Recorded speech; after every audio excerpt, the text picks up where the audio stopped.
नमस्कार दोस्तों। आज का हमारा टॉपिक है कैपिटल गुड्स की डेफिनेशन जीएसटी के अंदर सेक्शन 2 सबसेक्शन 19। हम इसको ऐसे समझते हैं, कैपिटल गुड्स सबसे पहले तो गुड्स होने चाहिए।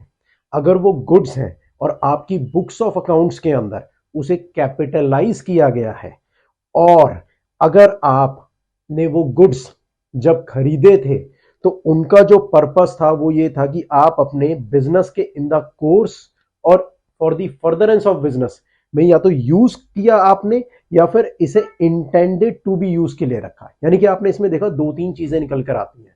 एक तो आपके ये गुड्स होना चाहिए, दूसरा बिजनेस के कोर्स में या फर्दरेंस में होना चाहिए, तीसरा इसको आप अपनी यूसेज के लिए या इंटेंडेड टू बी यूज्ड कि आप इसको अभी नहीं तो बाद में यूसेज में डालोगे।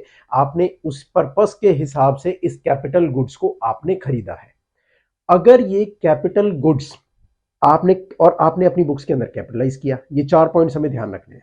अगर आपने किसी कारण से इन गुड्स को कैपिटलाइज नहीं किया तो क्या इनके ऊपर जीएसटी का इनपुट नहीं मिलेगा? बिल्कुल मिल जाएगा। कैपिटल गुड्स के ऊपर भी जीएसटी का इनपुट मिल जाता है, और अगर वो इनपुट गुड्स हैं या कैपिटल गुड्स नहीं भी है तो भी उनके ऊपर जीएसटी का इनपुट हमें आराम से मिल जाता है। क्या हम अपनी मर्जी से किसी भी गुड्स की परचेज को अपनी बुक्स ऑफ अकाउंट्स के अंदर कैपिटलाइज या रेवेन्यू एक्सपेंडिचर में डाल सकते हैं? दोस्तों ऐसा नहीं है।